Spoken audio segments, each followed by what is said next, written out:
Hi, എല്ലാവർക്കും കുഞ്ഞാറ്റാസ് വേൾഡിലേക്ക് സ്വാഗതം. എല്ലാവർക്കും സുഖമല്ലേ? എല്ലാവരും എവിടെ പോയി?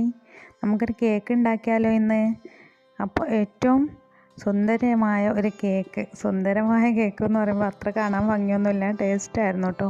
ഒരു കേക്ക് ഉണ്ടാക്കുന്ന റെസിപ്പി ആയിട്ടാണ് വന്നത്.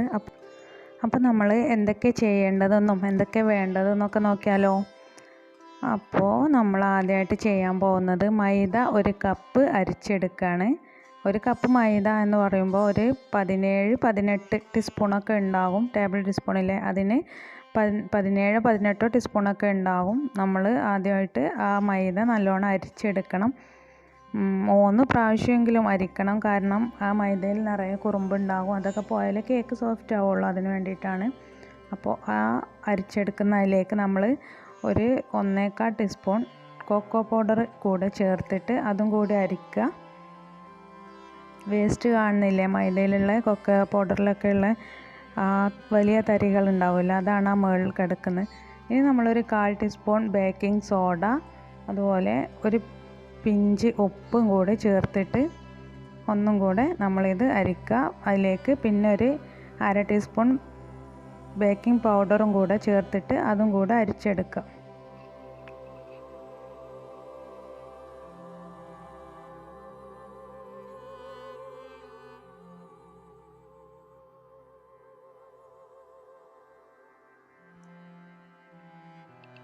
ഇതെല്ലാം അരിച്ചെടുത്തതാണിത്. അപ്പോൾ ഞാനത് 3 പ്രാവശ്യം അരിച്ചെടുത്തിട്ടുണ്ട്.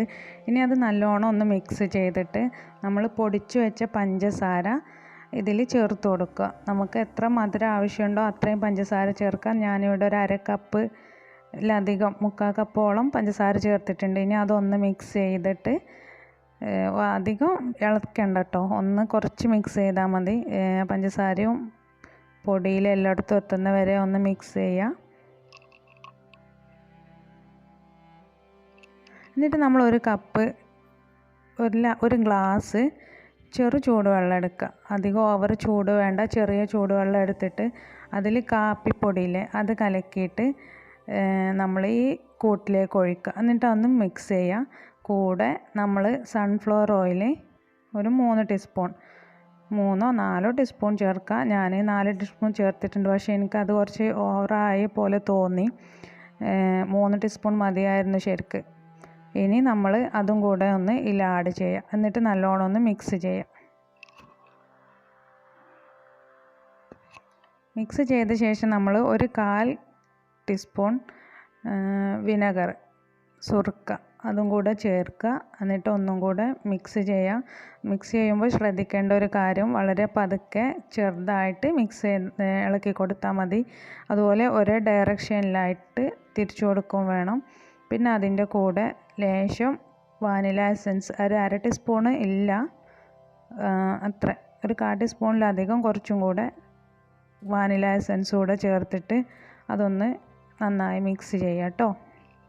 എന്നിട്ട് നമ്മൾ ഒരു കുക്കറോ എന്തിലാണ് നമ്മൾ കേക്ക് ഉണ്ടാക്കാൻ ഉദ്ദേശിച്ചത് അതിൻ്റെ അടിയിൽ ഒരു ബട്ടർ പേപ്പർ അതിൻ്റെ ഷേപ്പിൽ മുറിച്ചെടുത്തിട്ട് അതിലേക്ക് നമ്മൾ ഈ കേക്കിൻ്റെ കൂട്ട് ഒഴിച്ചു കൊടുക്കുക. ഒഴിച്ചു കൊടുത്തിട്ട് അതൊന്നിങ്ങനെ ടാപ്പ് ചെയ്ത് കൊടുക്കുക. എന്താണെന്ന് വെച്ചാൽ അതിൻ്റെ ഉള്ളിൽ ഹോൾസ് എന്തെങ്കിലും ഉണ്ടെങ്കിൽ അത് അടഞ്ഞു പോകാനാണ്. അപ്പോൾ അത് വെച്ചിട്ട് നമ്മൾ അതിന് വേണ്ടിയിട്ടൊന്ന് ടാപ്പ് ചെയ്ത് കൊടുക്കുക. ഇനി വേറൊരു പാത്രം അടുപ്പിൽ വെച്ച് അത് ചൂടാകുമ്പോൾ, നല്ലോണം ചൂടാകുമ്പോൾ നമ്മൾ ആ കുക്കർ കൊണ്ടുപോയിട്ട് അതിൻ്റെ മുകളിൽ വെക്കുക. കുക്കറിലാണെങ്കിൽ അയച്ചു വെക്കുക. വേറെ ഏതെങ്കിലും പാത്രത്തിലാണെങ്കിൽ ഒരു വെയിറ്റ് എന്തെങ്കിലും അതിൻ്റെ മുകളിൽ വെക്കുന്നത് നന്നായിരിക്കും. ഇനി നമ്മൾ വിപ്പിംഗ് ക്രീം, കേക്ക് ഡെക്കറേറ്റ് ചെയ്യാൻ വേണ്ടിയിട്ടുള്ള ക്രീമാണ് ഇപ്പോൾ നമ്മൾ ബീറ്റ് ചെയ്തുകൊണ്ടിരിക്കുന്നത്. അപ്പോൾ അത് ഞാൻ ഫ്രിഡ്ജിൽ നിന്ന് എടുത്തിട്ട് ബീറ്റ് ചെയ്യുകയാണ്. ഞാൻ ഇലക്ട്രിക് ബീറ്റർ കയ്യിലില്ല, അപ്പോൾ ഇതുകൊണ്ടാണ് ബീറ്റ് ചെയ്യുന്നത്. ഇതുകൊണ്ട് ബീറ്റ് ചെയ്താലും നന്നായിട്ട് തന്നെ കിട്ടും.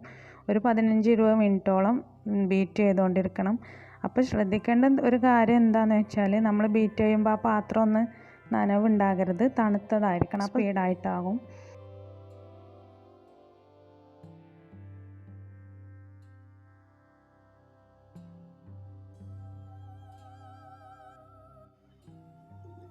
ഇരുപത് 25 മിനിറ്റൊക്കെ ബീറ്റ് ചെയ്യുമ്പോഴാണ് നമുക്കിങ്ങനെ കിട്ടുന്നത്. 20 മിനിറ്റ് മതിയാകും. പിന്നെ ഇപ്പോൾ കണ്ടില്ലേ, ഇത് കറക്റ്റ് പരുവായി. ഇതാണ് ഇതിൻ്റെ കറക്റ്റ് ടൈം. ഇപ്പോൾ കേക്കൊക്കെ റെഡിയായി. ഇനി കേക്ക് 3 പീസാക്കി ഞാൻ കട്ട് ചെയ്തിട്ടുണ്ട്. അപ്പോൾ ആദ്യത്തെ പീസ് ഇതുപോലെ തന്നെ ഷുഗർ സിറപ്പൊക്കെ തേച്ച് ക്രീമൊക്കെ പുരട്ടി അടിയിൽ കിടക്കുന്നുണ്ട്, കണ്ടില്ലേ.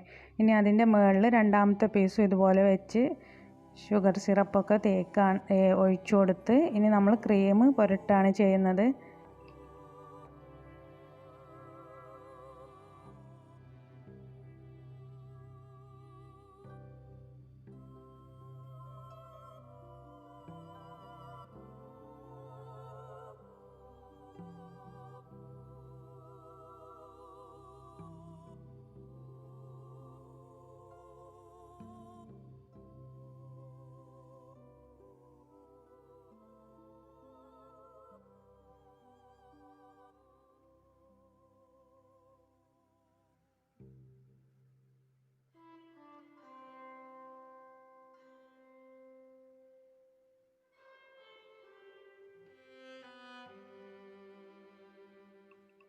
അതുപോലെ മൂന്നാമത്തെ ലെയറും അതിൻ്റെ മുകളിൽ വെച്ച് അതും ക്രീം തേച്ചു.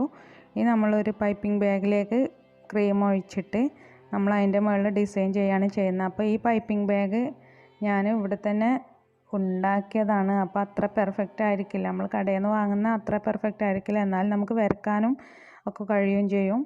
ഓരോ ഷേപ്പിലൊക്കെ ഉണ്ടാക്കണമെങ്കിൽ നോസിൽസ് അതിൻ്റെ അറ്റത്ത് ഘടിപ്പിക്കേണ്ടതുണ്ടായിരുന്നു. അപ്പോൾ തൽക്കാലം നോസിൽസ് ഒന്നും ഇല്ലാത്തതുകൊണ്ട് ഞാൻ ആ പൈപ്പിംഗ് ബാഗ് വെച്ച് തന്നെ ചെറിയതായ രീതിയിൽ ഒരു ഡെക്കറേഷനൊക്കെ നടത്തിയതാണ്.